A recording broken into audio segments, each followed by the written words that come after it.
Students, मैं JP sir. आप देख रहे हैं अपना चैनल फेयर क्लासेस। पिछले वीडियो में आपने देखा था कि टेंस क्या होता है, टेंस हमारे लिए कितना उपयोगी है और कितना इंपॉर्टेंट है। चाहे वो एकेडमिक क्लास हो, चाहे वो कंपटीशन का क्षेत्र हो, उसमें हर जगह आपकी टेंस की भूमिका आती है। पार्ट्स ऑफ स्पीच भी हमारे लिए उतने ही इंपॉर्टेंट है और टेंस भी उतना इंपॉर्टेंट है। टेंस में हमने पिछले में ये जाना था कि टेंस होता क्या है, और टेंस के पार्ट आपको बताए गए थे, प्रेजेंट टेंस, पास्ट टेंस और फ्यूचर टेंस। प्रेजेंट टेंस को आइडेंटिफाई किया था, पास्ट टेंस को आइडेंटिफाई आज करना है। लेकिन वीडियो आगे बढ़ने से पहले आपसे एक निवेदन करेंगे कि आप अपने चैनल फेयर क्लासेस को प्लीज सब्सक्राइब करिए, बेल आइकन बटन को दबाइए, लाइक शेयर करिए, कमेंट करिए, और आप मुझे ये कमेंट के माध्यम से बताइए कि आपको वीडियो अच्छी लगी या उसमें कोई प्रॉब्लम है या आपकी कोई हेजिटेशन है या आपके कोई क्वेश्चन है, तो मैं उसको अगली वीडियो में सॉर्ट आउट करूंगा। Thank you. हेलो स्टूडेंट्स, तो आज स्टार्ट करते हैं पास्ट टेंस को। Past tense means Hindi meaning होती है भूतकाल, जो पहले समय बीत जाता है, हमारे लाइफ में जो टाइम निकल जाता है या जिस क्लास को हम पढ़ के छोड़ चुके होते हैं, अब आगे बढ़ जाते हैं, तो वो हमारे लिए पास्ट टेंस को रिप्रेजेंट कर देता है। पहले हुआ था, पहले मेरे साथ घटित हुआ था, ये सारी सिचुएशन हमारे पास्ट टेंस को रिप्रेजेंट करेंगी। पास्ट टेंस की हिंदी पहचान है था, थी, थे। जिन हिंदी वाक्यों के अंत में था आ जाए, थी आ जाए, थे आ जाए, लेकिन एक्शन ना हो, था आ जाए, थी आ जाए, थे आ जाए, लेकिन कोई एक्शन ना हो, तो हम समझ जाएंगे सेंटेंस पास्ट टेंस का है, सिंपल पास्ट बोलेंगे। नोट में हेल्पिंग वर्ब में यह शो किया गया है कि वॉज किसके साथ लगेगा, वर किसके साथ लगेगा। यहाँ पे सिंगुलर सब्जेक्ट वॉज रिप्रेजेंट करेगा और प्लूरल के लिए वर रिप्रेजेंट करेगा। नोट के माध्यम से हमने दिखाया है कि ही, सी, इट, आई और वन थिंग्स, ये जो भी वर्ड आएंगे, ही आपके लिए सिंगुलर सब्जेक्ट होगा, बॉय को रिप्रेजेंट करेगा, मेल जेंडर को रिप्रेजेंट कर रहा है सिंगुलर के लिए, तो ही लगाएंगे। सी गर्ल को रिप्रेजेंट कर रहा है, यानी फीमेल जेंडर रिप्रेजेंट कर रहा है, तो वो सी लगाएंगे। इट नॉन लिविंग थिंग्स के लिए आएगा। और आई को पास्ट टेंस में, आई को सिंगुलर सब्जेक्ट माना जाता है, इसलिए आई के साथ भी हमें वॉज लगाना होगा। ठीक। सेकंड रूल पे we, you, they. We means हम, यू मीन्स तुम या आप, दे मीन्स होता है वे। टू थिंग्स, कोई भी किसी का नाम आ सकता है, तो उसके लिए हमें क्या लगाना होगा, वर को लगाना होगा। ये हमारा रहा कि पास्ट टेंस हमें कैसे पहचानना है, उसकी क्या पहचान होती है, किन वर्ड, कौन से सेंटेंस के अंत में क्या वर्ड आ जाते हैं जिसे हम ये पता लगा लेते हैं कि सेंटेंस हमारा पास्ट का है, या ये पता लगा लेते हैं सेंटेंस हमारा प्रेजेंट का है। तो इसके माध्यम से जैसे ही था, थी और थे दिखेगा, तो हमें पास्ट टेंस पे चले जाएंगे, यानी हमें समय बीत चुका है। हेल्पिंग वर्ब शो करेगा, तो हेल्पिंग वर्ब होती है वॉज या वर, यानी सिंगुलर सब्जेक्ट को वर्स को रिप्रेजेंट करेंगे और प्लूरल के लिए हमें वर को लगाना होगा। सिंगुलर सब्जेक्ट में दिखाई दे रहा है he, she, it, I one things के साथ वॉज लगाना है, और we, you, they two things के साथ वर को लगाना है। अब हमें सेंटेंस पढ़ने के लिए सेंटेंस के पार्ट में जाना होगा। सेंटेंस हमारे 4 टाइप के होंगे, जो ट्रांसलेशन के माध्यम से हम सीखेंगे। उनका ग्रामर कैप्सूल क्या है, उनका बनाने का तरीका क्या है। सबसे पहले आपके पास दिखाई दे रहा है सिंपल सेंटेंस का स्ट्रक्चर। ये रूल है जो आपके माध्यम से ये पता लगेगा सिंपल सेंटेंस को कैसे चेंज करते हैं, कैसे उसको बनाते हैं।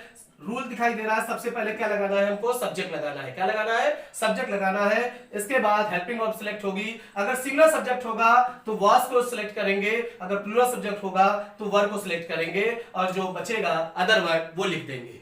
सेंटेंस में दिखाई दे रहा है अशोक एक महान सम्राट था।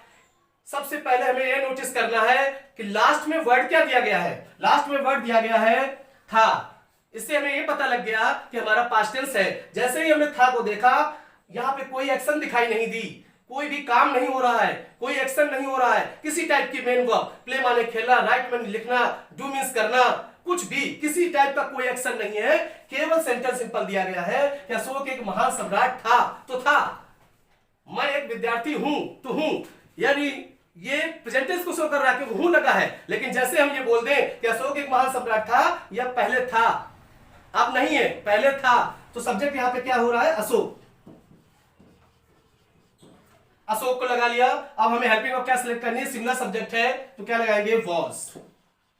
तो यहां पे अशोका लिखना होगा, क्योंकि ये ग्रेट पर्सनालिटी थे, इसलिए अशोका वॉज। एक महान सम्राट, इसकी मीनिंग होगी आ, महान की मीनिंग होती है ग्रेट, और सम्राट की मीनिंग होती है एम्परर। सेंटेंस कंप्लीट होगा और बनेगा Ashoka was a great emperor. Ashoka was a great emperor. Ashoka subject है, वाज हेल्पिंग वर्ब है, अ आर्टिकल है, ग्रेट एडजेक्टिव वर्ड है और एम्परर नाउन है। ये पूरा सेंटेंस कंप्लीट हो गया। अशोक एक महान सम्राट था। इंग्लिश में बोलेंगे Ashoka was a great emperor. That's it. ये सिंपल सेंटेंस का सेंटेंस था, ऐसे बनाया जाता है। सिंपल सेंटेंस को एक आपने देखा, एक सेंटेंस। एक और सेंटेंस आप देखिए। इंदिरा गांधी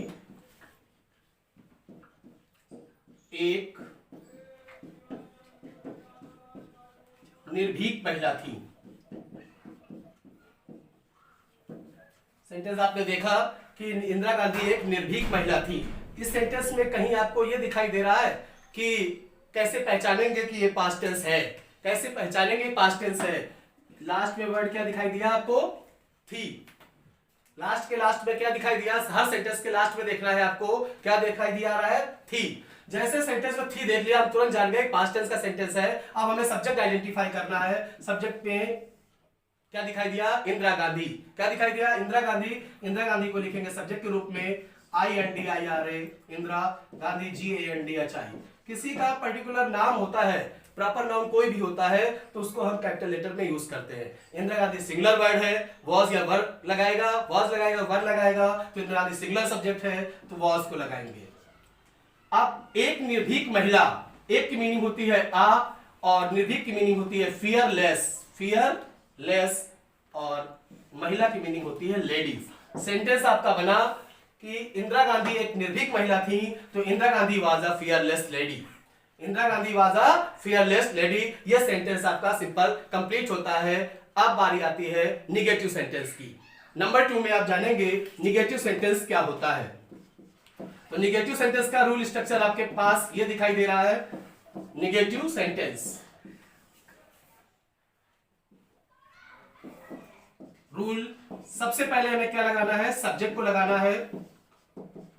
सब्जेक्ट आया, इसके बाद वॉज या वर, वॉज या वर के बाद negative word not, then other word. Example देखिए, वे अमीर नहीं थे।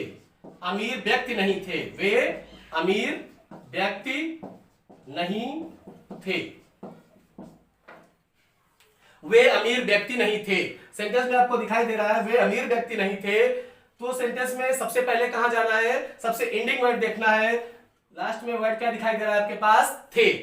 तो आप जान गए थे जैसे लास्ट में आ गया तो हमें किस टेंस को रिप्रेजेंट कर दिया? उसने पास्ट टेंस को रिप्रेजेंट किया। हमें ये पता लग गया सेंटेंस पास्ट टेंस का है क्योंकि था थी थे आ रहा है। था थी थे विदाउट एक्शन, कोई एक्शन नहीं हो रहा है। वे अमीर व्यक्ति थे या वे अमीर व्यक्ति नहीं थे।